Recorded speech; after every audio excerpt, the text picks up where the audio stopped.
there, the YouTube, my name is Rob, and Download Festival is on the horizon now. It's so close you can almost taste it, can't you? Taste it? It tastes like sun and mud and warm beer, and I'm so excited. Calm down, calm down. Whew.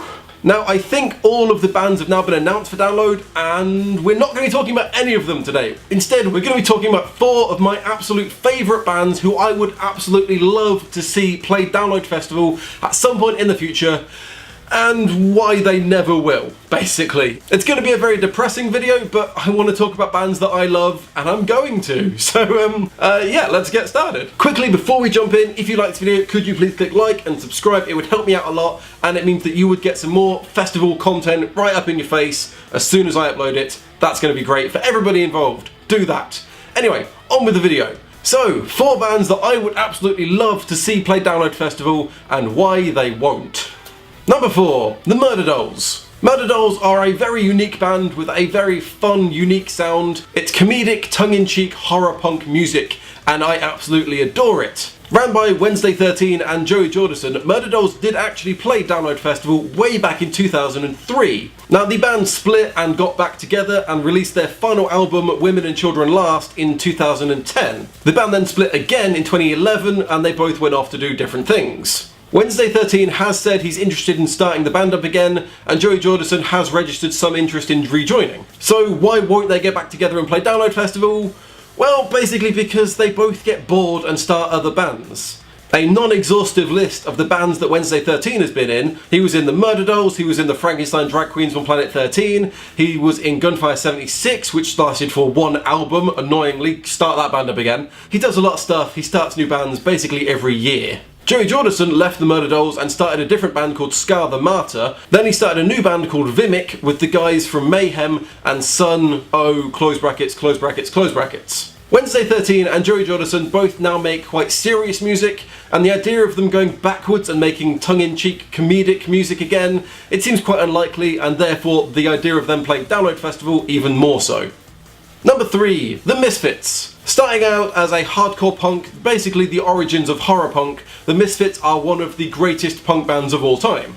However, in 1983 the band split up and basically everyone went about to do different things. Eventually Jerry Only and Doyle Wolfgang von Frankenstein got the rights to play as the Misfits and play Misfits songs. They reformed the Misfits, and the new band had a much more heavy metal sound, and they released their debut album American Psycho in 1997. With one version of the band playing hardcore punk and one version playing heavy metal, you'd think they are perfect for Download Festival, a heavy metal and punk festival, so why won't they play Download Festival? Well, for one thing, I kind of think the band had its heyday back in the 1980s. The Jerry Only version of the Misfits never really got the acclaim of the original band. And secondly, it's less of an issue of whether people will actually go and see the band, it's more of an issue of how many people would go see the band just to throw things. People hate Jerry Only. They despise what he did to the band. I love the Misfits. The original band is fantastic. Static Age is a phenomenal album. However, I like the Jerry Only band as well. American Psycho is a stunning album. And, unpopular opinion, I like the Jerry Only band more. It's heavier, it's more melodic, they just have more good songs. And I'm sorry if you're a Danzig puritanical, but please don't shout at me in the comments. Number 2, The Damned. One of the original punk bands, contemporaries with the Sex Pistols and the Buzzcocks, they appeal to so many different people. So why won't they play Download Festival? The Damned have a bit of an awkward problem in that they are too small to headline. Definitely, I don't even think they could be on the main stage. Though they are still going today, they actually did their 40th anniversary gig a few years ago, I don't think they're big enough, I don't think they have the appeal to get on the main stage. And yet, I don't think they're small enough to play on a smaller stage. I've been to a lot of Damned gigs, and they play big gigs. They play gigs to a lot of people, and I don't think that they would be happy to play on a smaller stage and have smaller, younger bands be above them on the main stage. Now, every year, Download generally has at least one old punk band. I mean, a few years ago, I saw the Cockney Rejects at Download Festival, who are fantastic, but definitely have a smaller audience than the Damned does. So as much as I love them, as much as they are a fantastic band, I don't think we're going to get to see the Captain and Valiant play Download Festival anytime soon. And the number 1 band that I would absolutely love to see play Download Festival is the Descendents. They're my favourite band of all time. They invented pop punk.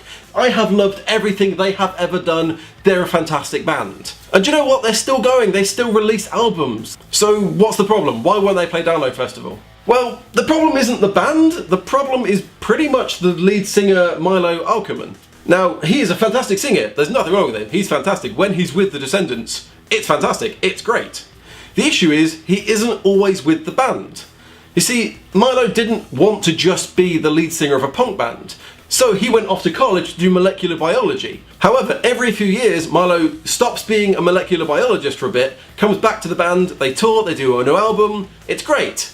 So the issue would be scheduling a download slot when Milo is actually with the band. That's going to be difficult enough on its own. He's not there all the time. He goes off and does molecular biology stuff.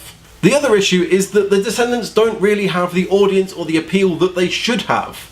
Despite being a fantastic band who invented pop punk, the fact that Milo kept leaving the band, going and doing his other job, it meant that the band never really managed to capture the audience and grow the audience as they should have. However, Milo left being a biochemist in 2016, I think, to basically work with the Descendents full time. They're working on a new album at the minute and they're going to be doing some touring, so there is a chance that they could play Download Festival now that he doesn't work as a biochemist and just works as the lead singer of the Descendents. So there is a chance, a slim chance, that they could build up their audience, play Download Festival and make all of my dreams come true. But anyway, that is my list of bands I would love to see play Download Festival and why they won't. Do you agree with me? Disagree with me? Let me know in the comments. What bands do you love that will not play Download Festival? Let me know that in the comments. If you like this video, click like, subscribe, you know all the stuff. It would be fantastic. My name is Rob and I will see you in another video very soon.